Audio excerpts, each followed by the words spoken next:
जय श्री राम। मित्रों, रामचरितमानस की यहाँ तक की कथा मैं आप सभी को सुना चुका हूँ कि भगवान श्री राम रावण का वध करके अयोध्या वापिस लौट आते हैं। आज का प्रसंग है राम राज्याभिषेक, वेद स्तुति, शिव स्तुति। अवधपुरी बहुत ही सुंदर सजाई गई। देवताओं ने पुष्पों की वर्षा की झड़ी लगा दी।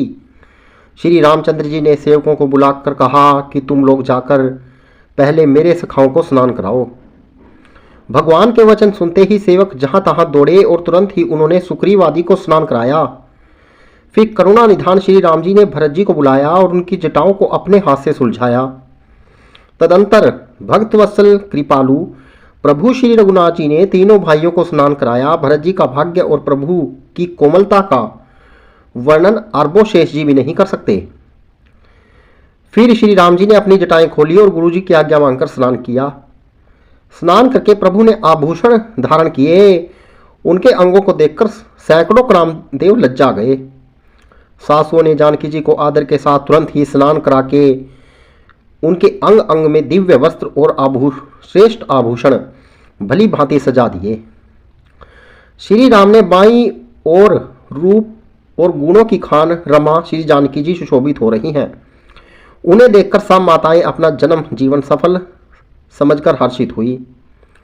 काकभिशुंडी जी कहते हैं, हे पक्षीराज गरुड़ जी सुनिए, उस समय ब्रह्म जी, शिव जी और मुनियों के समूह तथा विमानों पर चढ़कर सब देवता आनंद कंद भगवान के दर्शन के लिए आए।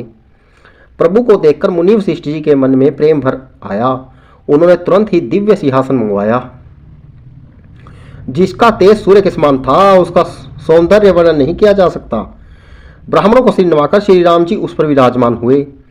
श्री जानकी जी सहित श्री रघुनाथ जी को देखकर मुनियों का समुदाय अत्यंत ही हर्षित हुआ। तब ब्राह्मणों ने वेद मंत्रों को उच्चारण किया। आकाश में देवता और मुनि जय हो ऐसी पुकार करने लगे। सबसे पहले मुनि श्रेष्ठ वशिष्ठ जी ने तिलक किया। फिर उन्होंने सब ब्राह्मणों को तिलक करने की आज्ञा दी। पुत्र को राज सिंहासन पर देखकर माताएं हर्षित हुई और उन्होंने बार बार आरती उतारी। उन्होंने ब्राह्मणों को अनेकों प्रकार के दान दिए और संपूर्ण याचकों को अयाचक बना दिया। त्रिभुवन के स्वामी श्री रामचंद्र जी को अयोध्या के सिंहासन पर विराजित देखकर देवताओं ने नगाड़े बजाए। आकाश में बहुत से नगाड़े बज रहे हैं। गंधर्व और किन्नर गा रहे हैं। अप्सराओं के झुंड नाच रहे हैं। मुनियों और देवता और मुनि परमानंद प्राप्त कर रहे हैं। भरत, लक्ष्मण और शत्रुघ्न, विभीषण, अंगद, हनुमान और सुग्रीव आदि सहित कर्मशः छत्र, चंवर, पंखा, धनुष, तलवार, ढाल और शक्ति लिए हुए सुशोभित है। श्री सीताराम जी सहित सूर्य वंश के विभूषण श्री राम जी के शरीर में अनेकों कामदेवों की छवि शोभा दे रही है। नवीन जल युक्त मेघों के समान सुंदर श्याम शरीर पर पीतांबर देवताओं के मन को भी मोहित कर रहा है। मुकुट, बाजूबंद आदि विचित्र आभूषण अंग अंग में सजे हुए हैं। कमल के समान नेत्र हैं। चौड़ी छाती और लंबी भुजाएं हैं। जो उनके दर्शन करते हैं वे मनुष्य धन्य हैं। हे पक्षीराज गरुड़ जी, वह शोभा उस समाज और वह सुख मुझसे कहते नहीं बनता। सरस्वती जी, शेष जी और वेद निरंतर उसका वर्णन करते हैं और उसका रस महादेव जी ही जानते हैं। सब देवता अलग अलग स्तुति करके अपने अपने लोक को चले गए। तब भाटों का रूप धारण करके चारों वेद वहां आए जहां श्री राम जी थे। कृपा निधान सर्वज्ञ प्रभु ने उन्हें पहचान कर उनका बहुत ही आदर किया। इसका भेद किसी ने कुछ भी नहीं जाना। वेद गुणगान करने लगे। सगुण और निर्गुण रूप, हे अनुपम रूप, लावण्य युक्त, हे राजाओं के शिरोमणि, आपकी जय हो। आपने रावण आदि प्रचंड प्रबल और दुष्ट निशाचरों को अपनी भुजाओं के बल से मार डाला। आपने मनुष्य अवतार लेकर संसार के भार को नष्ट करके अत्यंत कठोर दुखों को भस्म कर दिया। हे दयालु, हे शरणागतों की रक्षा करने वाले प्रभु, आपकी जय हो। मैं शक्ति सीता जी सहित शक्तिमान आपको नमस्कार करता हूँ। हे हरे, आपकी दुस्तर माया के वशीभूत होने के कारण देवता, राक्षस, नाग, मनुष्य और चर अचर सभी काल कर्म और गुणों से भरे हुए दिन रात अनंत भव के मार्ग में भटकते रहते हैं। हे नाथ, इनमें से जिनको आपने कृपा करके देख लिया वे तीनों प्रकार के दुखों से छूट गए। हे जन्म मरण के श्रम को काटने में कुशल श्री राम जी हमारी रक्षा कीजिए, हम आपको नमस्कार करते हैं। जिन्होंने मिथ्या ज्ञान के अभिमान में विशेष रूप से मतवाले होकर जन्म मृत्यु को हरने वाली आपकी भक्ति का आदर नहीं किया, हे हरि, उन्हें देव दुर्लभ देवताओं को भी बड़ी कठिनता से प्राप्त होने वाली ब्रह्म आदि के पद को पाकर भी हम उस पद के नीचे गिरते देखते हैं। परंतु जो सब आशाओं को छोड़कर आप पर विश्वास करके आपके दास हो जाते हैं, वे केवल आपका नाम ही जप कर बिना ही परिश्रम भव सागर से तर जाते हैं। हे नाथ, ऐसा आपका हम स्मरण करते हैं।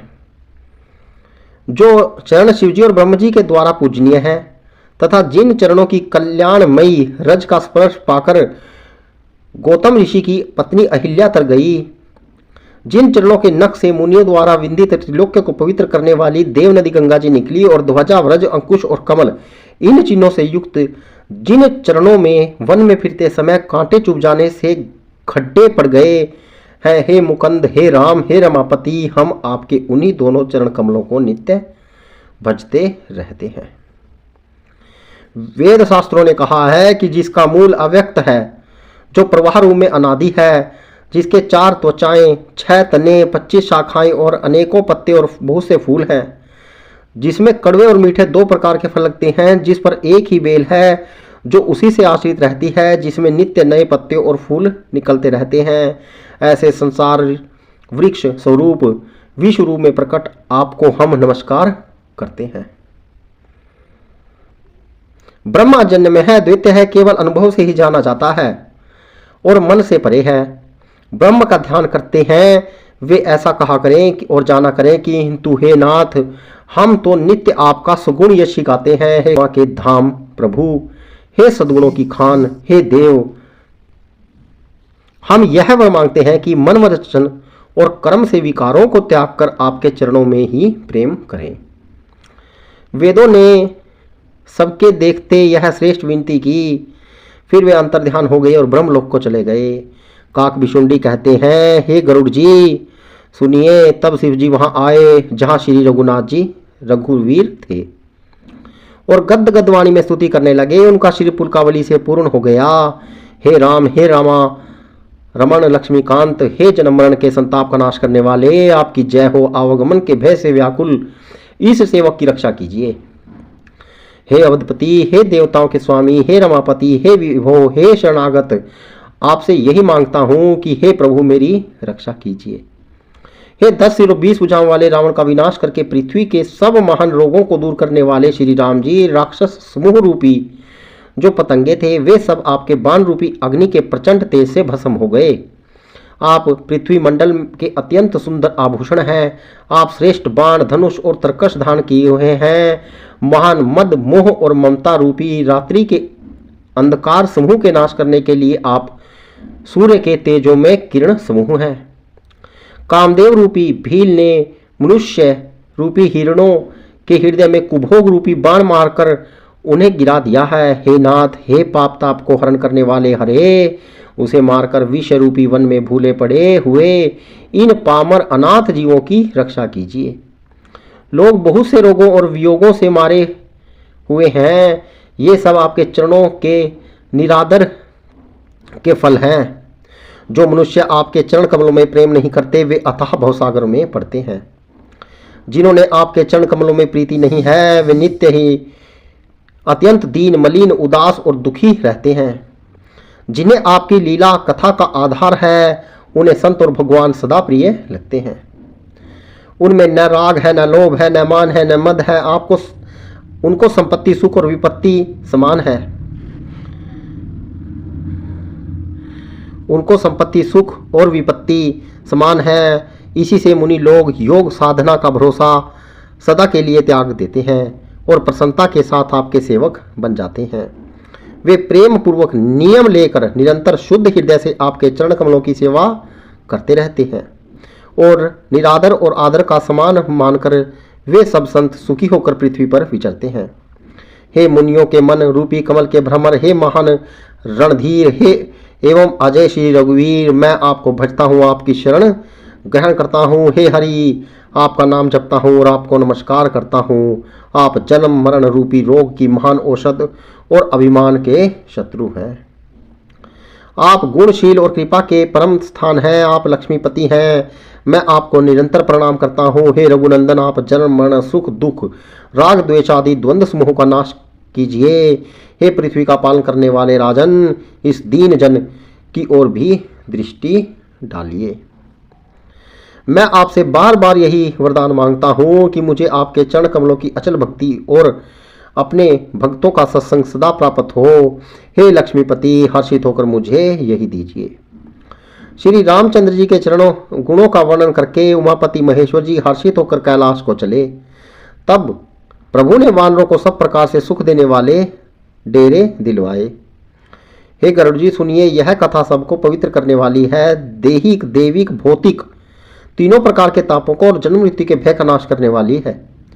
महाराज श्री रामचंद्र जी के कल्याण में राज्याभिषेक का चरित्र निष्काम भाव से सुनकर मनुष्य वैराग्य और ज्ञान प्राप्त करते हैं, और जो मनुष्य सकाम भाव से सुनते और गाते हैं वे अनेकों प्रकार के सुख और संपत्ति पाते हैं। वे जगत में देव दुर्लभ सुखों को भोग कर अंत काल में श्री रघुनाथ जी के परम धाम को जाते हैं। इसे जो जीवन मुक्त, विरक्त और विषय सुनते हैं वे क्रमशः भक्ति मुक्ति और नवीन संपत्ति पाते हैं। हे पक्षीराज गरुड़ जी, मैंने अपनी बुद्धि की पहुंच के अनुसार राम कथा वर्णन की है, जो जन्म मरण भय और दुख हरने वाली है। यह वैराग्य, विवेक और भक्ति को दृढ़ करने वाली है तथा मोह रूपी नदी के पार करने के लिए सुंदर नाव है। अवधपुरी में नित्य नए मंगलोत्सव होते हैं। सभी वर्गों के लोग हर्षित रहते हैं। श्री राम जी के चरण कमलों में जिन्हें श्री शिव जी, मुनिगण और ब्रह्म जी नमस्कार करते हैं, उनकी नित्य नवीन प्रीति है। भिक्षुओं को बहुत प्रकार से वस्त्र आभूषण पहनाए गए और ब्राह्मणों ने नाना प्रकार के दान पाए। मित्रों, रामचरितमानस का यह प्रसंग जहां पर भगवान श्री राम का राज्याभिषेक हो जाता है, मैंने अपनी अल्पबुद्धि से आपको सुनाया है। यदि इसमें त्रुटियां रही, मैं उसके लिए क्षमा प्रार्थी हूं। यदि आपको यह प्रसंग अच्छा लगे तो वीडियो को शेयर, चैनल को सब्सक्राइब और वीडियो को लाइक कीजिएगा।